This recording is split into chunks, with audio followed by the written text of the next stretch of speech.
Good morning, good day, everyone. Thank you for joining us today. As mentioned, today I will be speaking to you about communications networks for public transit systems. Now, as communications technology continues to evolve at an ever-growing pace, such as the advances we all see in our daily lives as far as our cell phones and advanced data communication for both work and personal use, well, it's logical to come to expect increased capacity and intelligence in transportation infrastructure systems as well. So what we'll be covering today, first of all, I'll give a brief introduction about PowerTrunk, who we are and the solutions we offer, then a review of the particular communications requirements for the transit sector.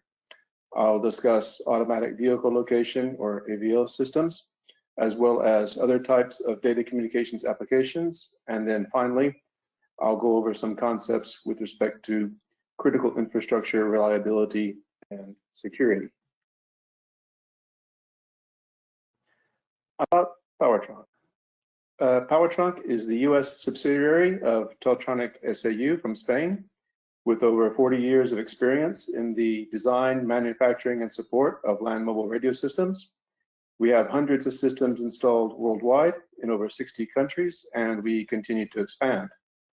As for PowerTrunk itself, we set up operations here in the US in 2009, and we are the North American market leader for digital TETRA radio communications networks and subscriber radio equipment.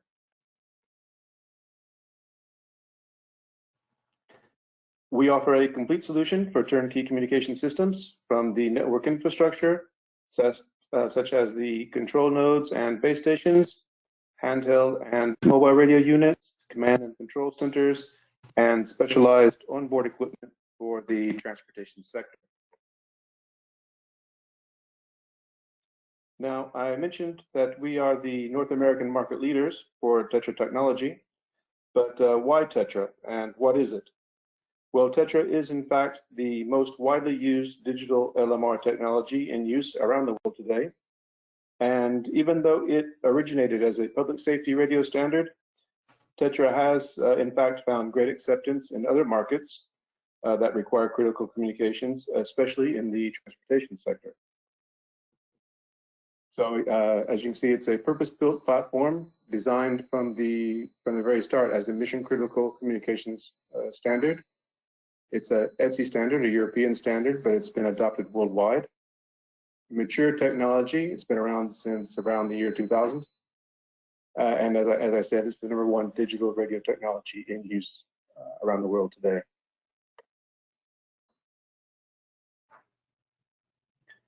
The reasons for selecting TETRA over other radio technologies can also be seen through comparison. On one hand, we have land mobile radio, LMR technologies for traditional two-way and group communication. And at the other extreme, very high speed, high data capacity broadband technologies, such as 4G, LTE, and coming soon 5G as it starts to roll out. LMR, such as P25 and DMR, those technologies are focused towards mission-critical voice communication, but are a bit limited as far as data communication because of narrow bandwidth. Broadband, on the other hand, excels for massive data applications and for cell phone voice calls, but so far really kind of lacks the kind of voice call features that are needed for mission-critical communication, such as group calls, priority and emergency calls, system-wide broadcast calls to all users in the network, etc. So those public safety type features are not yet available in broadband. TETRA, however, is a dual purpose voice and data technology, and it fits somewhere in the middle here, supporting narrowband voice communication and a very extensive list of critical communication features. And it also has the greatest data capacity when compared to any other LMR technology, as TETRA is able to support up to 28.8 kilobits per second data transmission. Now, that's nowhere near the capacity for broadband data, but it is highly useful for many other kinds of data applications, such as AVL, data polling applications, remote control and telemetry, and the transfer of relatively small data files.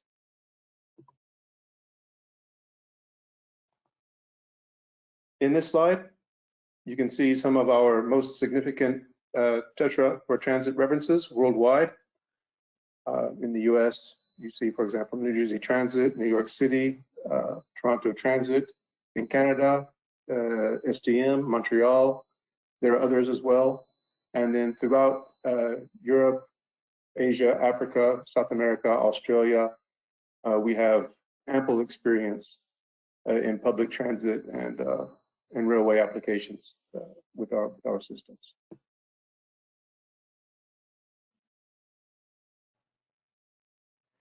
As for Canada and the US in general, here you can see several of our references, not only for transit, but also for utilities, public safety, mining, oil and gas, airports, etc.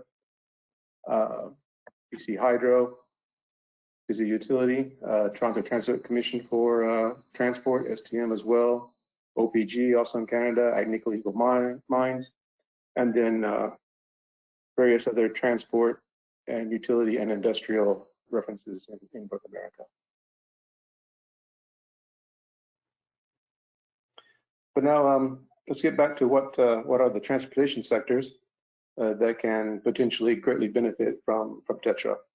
And these mainly include mass transit, public transportation systems, such as subways, tramways, buses, and light rail systems. And then there also is some interest in Tetra being shown now for heavy rail and intercity railway customers as well.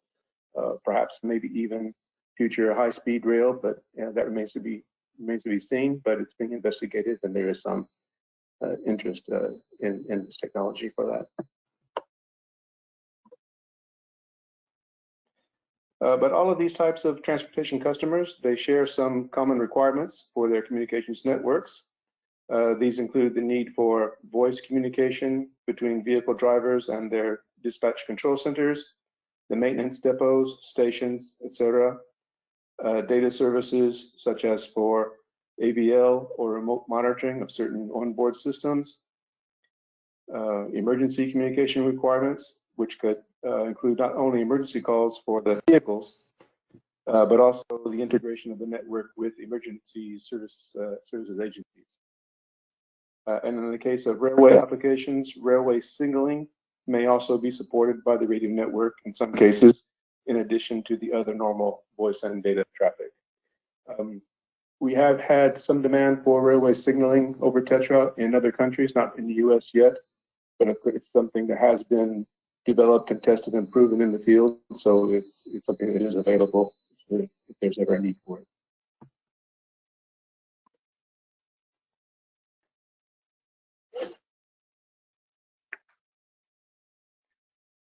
Now though, if there is one single killer app with Tetra excels far over any other type of LMR system, it would be for AVL tracking.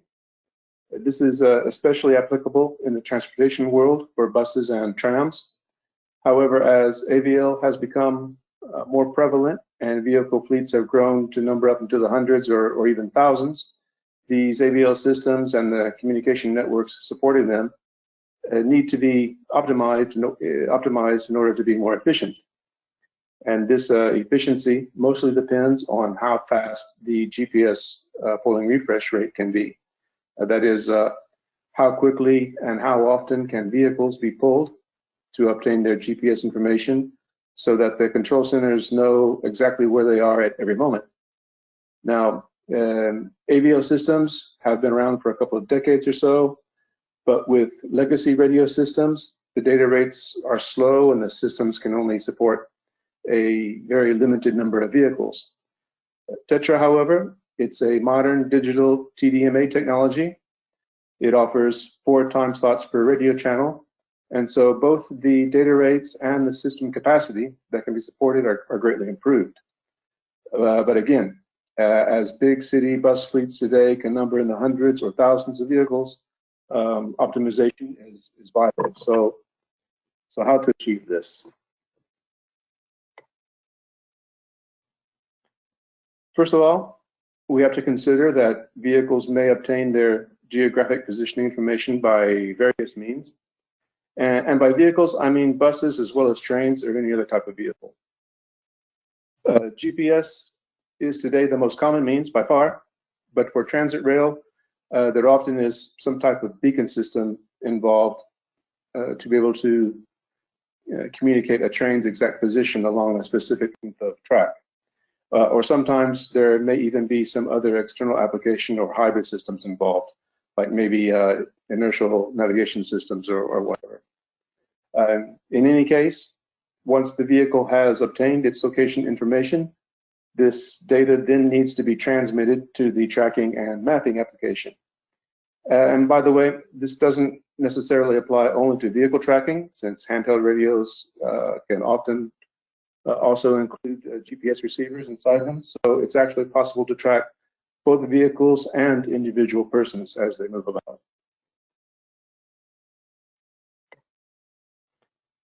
Trunked LMR networks, such as Tetra, they employ in the uplink between the mobile radio and the base station what is known as the slotted aloha method as the means for the mobile units to request access over the control channel and then be assigned by the system a channel for the call.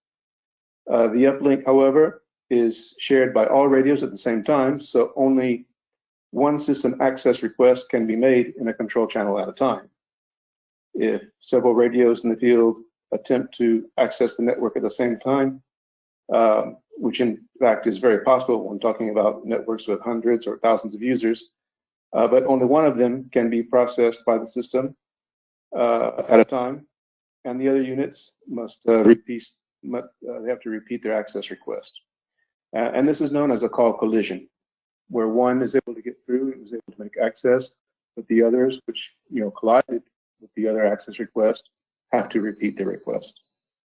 If this happens too often, however, then inefficiency slips in the use of the uplink, and polling ends up being very slow. And this is most likely to happen when the mobile radios are all programmed to transmit their GPS data based on some sort of internal timer or at a predefined distance, a distance counter, or even if they're just programmed to program their data randomly in a random manner.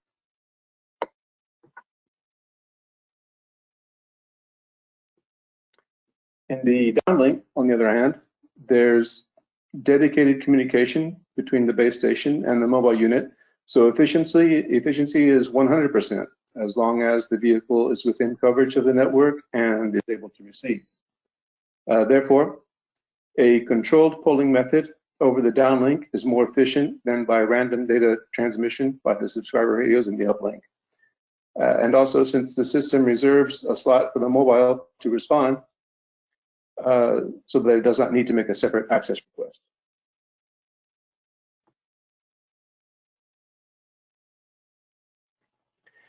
So how can AVL data polling be carried out over Tetra? Well, first of all, there is a simple standard solution that is based on the short data service, or SDS, defined by the Tetra standard itself, and which places the GPS information into a data packet in location information protocol format, or LIP format, as it's known.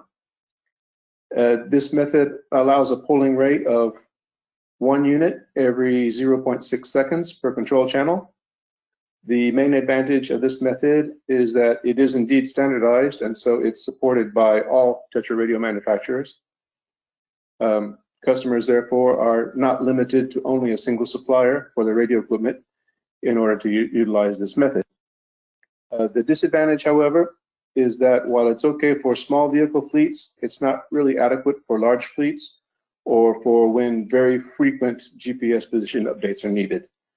Say, for example, at a polling rate of 1 position every 0.6 seconds, that means it would take 1 minute to cycle through and update the positions of a fleet of 100 vehicles. So you can see that at that rate, when you have a greater number of vehicles, your overall refresh rate really turns out to be kind of slow. To overcome this capacity, Limitation of the standard SDS-based polling method, and in order to be able to adequately support GPS tracking for very large vehicle fleets, we here at PowerTrunk, we have developed and implemented our own optimized polling solution known as the Synchronous Data Manager, or SDM application. This solution is based on the use of the Tetra Short Data Service, but it goes even further by reserving network resources and time slots in a synchronized manner to make the GPS data polling process flow more efficiently. In this way, we are able to achieve a rate of 5 position updates per second per control channel of the system, rather than only once every 0.6 seconds as described for the previous method. It's important to note that our system also allows having up to 4 simultaneous control channels per site. So this, in fact, means achieving up to 20 polls per site. That is 5 positions per second times 4 control channels comes to 20 GPS position updates per second. Furthermore, this works in parallel among all of the radio base station sites in the entire network. So the polling capacity and the efficiency with SDM actually increases for a wide area network consisting of several base station sites. Now it is true that SDM is a PowerTrunk development, which applies only to our own network infrastructure and subscriber radios. However, the fact that someone may be using SDM does not mean that they are locked out from using the equipment from other Tetra manufacturers. And this is because SDM is still fully backwards compatible with the standard SDS method that I described in the previous slide. So they still can be polled. The only difference then is that the equipment from other manufacturers just cannot take advantage of the faster polling rate that SDM offers. And that's all.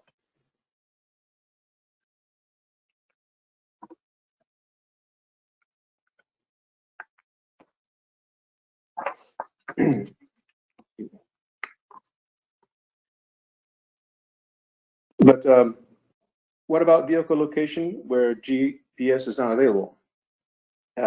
Say like in tunnels or other underground areas. In this case, beacons installed at known fixed locations can be used to mark and transmit the vehicle position as it passes. These beacons could be the same type as used in rail applications, or could be more modern Bluetooth beacons. The same goes as well for indoor location, such as in stations, in underground stations. In this case, handheld radios can employ a Bluetooth receiver to detect when passing by a Bluetooth beacon installed at a known predefined point inside a building, etc., and then to automatically transmit the location data over Tetra to the control center. So even in underground locations, stations, tunnels, without access to GPS, there are still other means to transmit known geographic locations to the control center. And then at the control center, the dispatch operators not only monitor and control communication, but can also visualize vehicle and personnel locations by maps or by a synoptic display representation of a bus route or a rail line.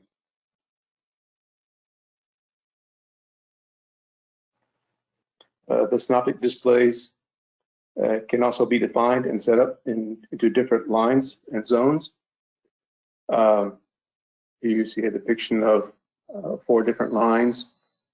That could be a bus route, it could be a rail line with different stations marked along, and the communication channels and setup is different for each line and for each zone.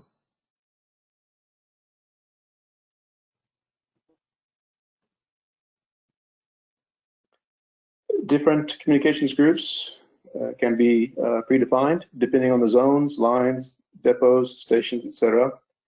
And automatic group change can also take place as a vehicle moves from one area into another. The dispatcher also has the option to form a dynamic group on the fly for temporary situations, and to include within the dynamic groups whatever users are deemed necessary to participate in any given time. And then once the temporary situation has terminated, then the dispatcher can erase that group, that dynamic group from the system.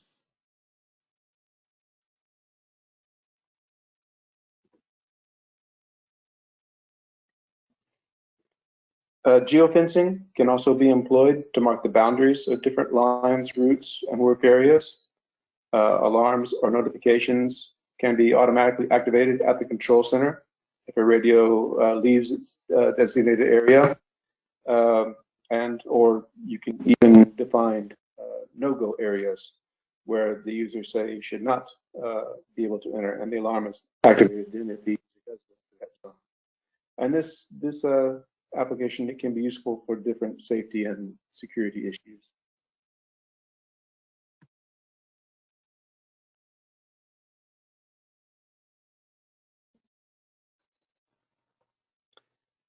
For control rooms, we provide our next generation central command and control application, or SOCOCO, as we call it. And here you see it integrates different operator positions, different communications interfaces, not only to Tetra radio systems, but also to other types of VHF, UHF radio solutions, legacy systems, different types of telephone lines, fixed landlines, GSM, and then the different applications that can be supported with that as well, as far as network management, dispatch, control of communications, mapping, AVL has been discussed. All of this can be handled and managed by the SOCOCO system.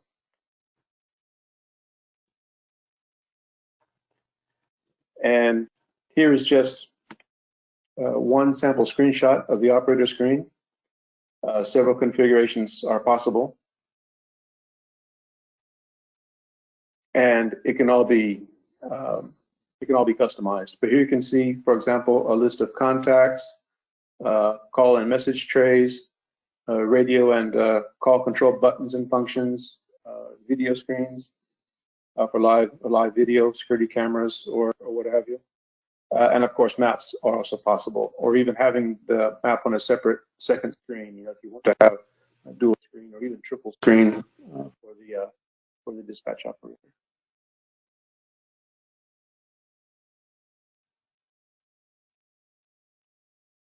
But besides AVL tracking, the SOCOCO can also be used to monitor other types of data communication related to the transit vehicles as well. For example, quick access predefined status messages like start service or end service, taking a break or whatever, text messaging between the drivers, text messages for the passenger information systems, alarms and event management, remote supervision of the vehicles, driver login, and bus ID number assignment and service assignment as well, assigning the vehicle number to a specific route number, and then being able to track it based on the login of what the information that the driver has logged in.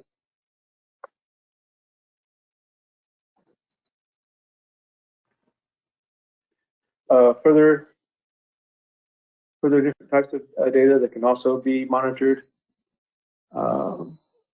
and transmitted over Tetra to the control center. You know, in addition to the GPS location and the beacon location, opening and closing of the doors, for example, of the vehicle, monitoring of onboard systems, integration with the ticketing system, the passenger count system, messages, communications with the passenger information systems. So pre-recorded messages, you know, things like this can be transmitted from the control center, you know, directly to the vehicles. All of this is done also in real time, also using the SDM application that I mentioned before.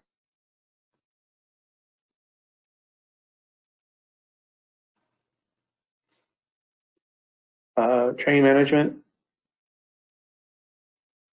similar to as with buses as well, the train circulation number, the registration number, active cabin status, as many times on a train you have a cabin at each end of the train, so you're able to indicate which cabin is actually active at the time.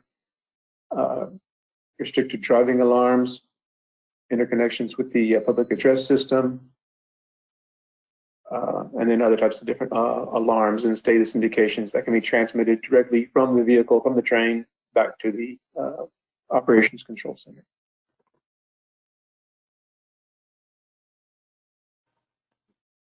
This diagram, it shows a typical railway onboard configuration. Here you see a driver console and communication rack installed at each end of the train. The rack can include not only a TETRA radio, but also some other type of VHF or radio, UHF radio in parallel. In fact, which radio unit is selected for use, which is active at any moment, can also be determined automatically, depending on the type of radio coverage detected at any moment. So, for example, if you have a zone or an area that has TETRA coverage and UHF radio coverage, if you lose the coverage of one network, the system is intelligent enough to automatically select the other system as backup, so that as far as the driver is concerned, there is no interruption of communication. And in fact, selection of the radio is not a driver function, but rather it's an automatic function of the control system.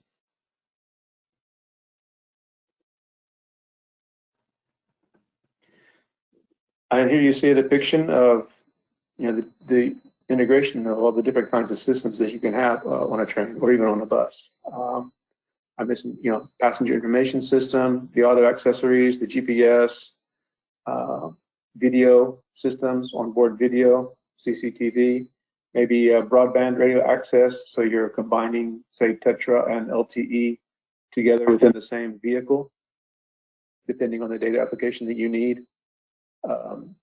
Ticketing and passenger counting applications, and then a touch screen control device for the driver, public address intercom systems, and the location for the via GPS or a beacon system, whatever is required.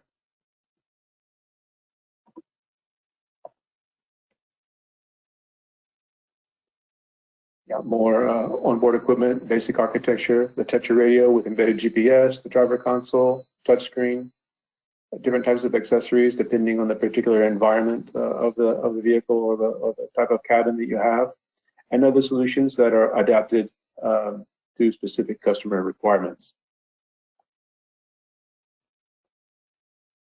So we provide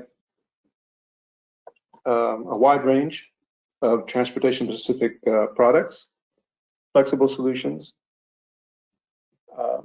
support both voice and data communications, GPS or beacons, several digital inputs and outputs as well, so you're able to monitor other different types of alarms and data indicators. And it's important to note that this equipment is designed and certified according to railway standards.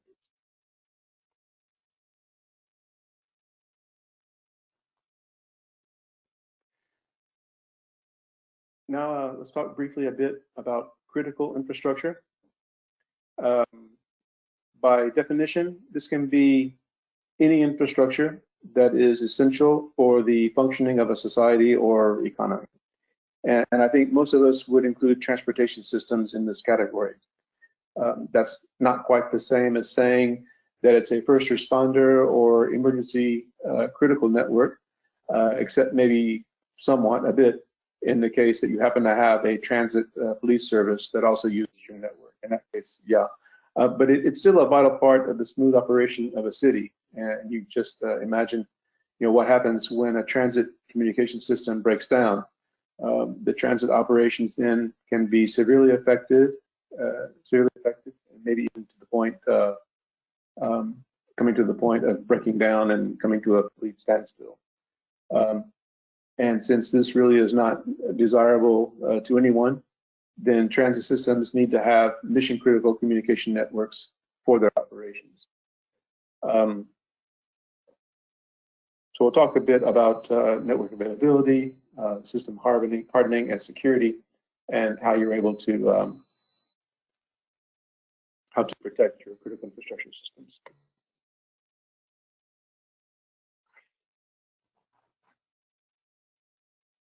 So I mentioned before that we provide complete turnkey solutions. And this can include, a variety of different types of systems. And if you're a network operator, many of these you may even employ yourselves. Radio communications, Tetra, perhaps a combination of Tetra plus LTE, depending on the data capacity and data applications that you require for your system. Onboard equipment, standard or touch screen equipment, different audio accessories, handsets, speaker combinations. It really depends on the type of vehicle and the type of environment that you're working in.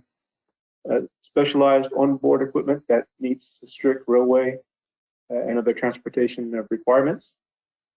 Interconnection with rail onboard systems, public address, intercoms, train control management systems, and automatic train supervision. That's the onboard equipment, but then of course you also have many people that require handheld radios, say the conductors, inspectors, station personnel, security personnel, maintenance people, and mobile radios for other types of support vehicles that you may have, not only for the trains or buses themselves, but for your maintenance vehicle and your security and administration personnel as well. Control center, as I already mentioned, specifically designed and applications especially developed for the transport sector. Desktop units for radio, and then CCTV and other types of video, mobile video applications integrated into your system. So quite a lot going on here, and it all needs to work perfectly.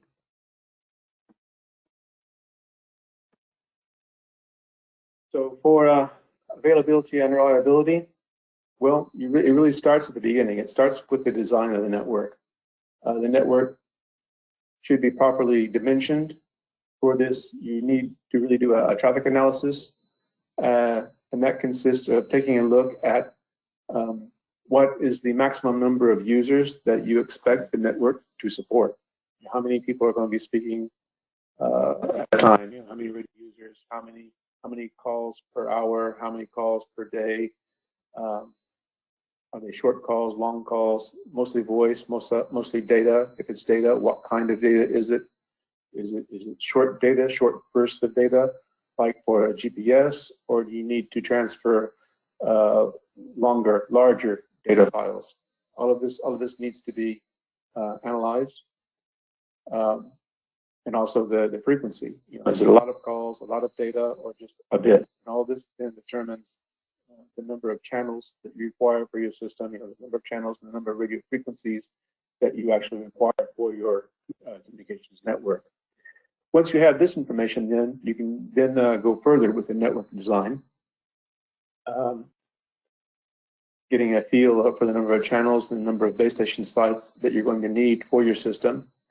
And then you have to decide the design criteria for the system. And you need to be tough. I mean, you consider this as critical communications. You need it to be reliable and always available. So in many instances, the requirements for transit communication systems are on par with public safety, in the fact like you need 5.9's reliability, 99.999% availability of the system. That's very strict, but you define that and you require that in the rollout of your system. It also assures that the system is going to be there when you need it in case of some kind of failure. Redundancy, that's a part of it as well. There are different kinds of redundancy, types of redundancy, degrees of redundancy that can be considered. Say N+1. So like say you have a 4-channel system where you have 4+1. You have one backup channel built in to automatically come online in case one channel fails. Other critical elements, have one extra critical element online for each critical point that you identify. Or you can go all the way and do full redundancy, full 100% redundancy. It really just depends on how critical is your system, and it depends on your budget as well. What's the degree of redundancy that you think that you require, and what your budget is to accommodate. and alternative routing as well. So for the interconnections, the links, the backhaul between your radio base station sites, your control center to other locations, you don't want to have any bottlenecks in that as well. So you mesh or ring architecture in your network so that in case of a cut line, a cut link somewhere, it doesn't bring your whole system down, but you have already foreseen other alternative routes that could be used for transferring your data from one location to another. And the maintenance criteria. So is the system, is it easy to maintain? How easy to maintain is it? Maybe you want to define also a time to repair factor, the mean time between failures, but also the mean time to repair.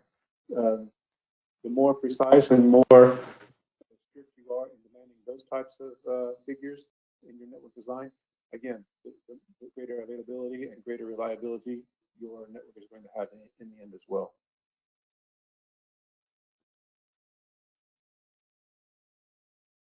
System hardening. Well, by definition, system hardening really it's the process of protecting and securing a system by reducing vulnerabilities. And that comes with different costs versus benefits, kind of as I was saying before with redundancies. Of course, you can make everything redundant, but can you afford it? With system hardening, it's the same thing. There are numerous things and concepts that you can implement to harden, to secure, to protect your system, but you have to decide really in the end, is the cost worth the benefit? And many times it'll be yes, and sometimes maybe not. You have to be more selective. The high cost associated may not be feasible at all sites. So you have to assess the risk of a failure and its impact. For example, for commercial power, if that looks like that's going to be a weak point for you, then you need to have alternative sources of power and maybe backup systems in place as well.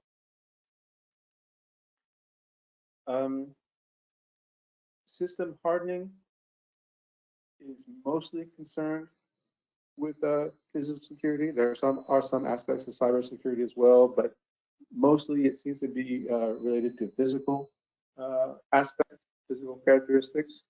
And along these you have things such as physical access to a site. And this has to do with doors and fencing, alarms, security cameras, those kinds of things. And the reason for this then is maybe to prevent some kind of break-in or theft. Environmental events also have to be considered in hardening a system. And what does this include? Well, it includes weather, things such as flooding, snowstorms, ice storms, very strong winds, those kinds of things, that can bring down antennas, power lines, etc. That can adversely affect your network, the operation of your network. So that needs to be protected as much as possible. Power failures, as I mentioned, the use of backup generators, UPS systems, batteries, whatever, and then action taken against possible malicious acts as well, be it vandalism or theft or sabotage or even terrorism. You have to consider what is the actual degree of risk for each different type of situation, and then take the actions necessary to protect against those situations as your budget can permit. And then there's cybersecurity. So where hardening is mostly with the physical aspects, cybersecurity then is with the systems, the data systems and communication systems. And we do follow the NIST framework when designing and implementing our systems. So there is an analysis done in conjunction with the customers as you see here, to identify, to protect, detect, respond, and recover. So that's a strategy, a cybersecurity strategy framework that is defined in the early phases of the network design, and then it's an ongoing process as well. So this is something really that cybersecurity is something that is always in continuous implementation and evaluation.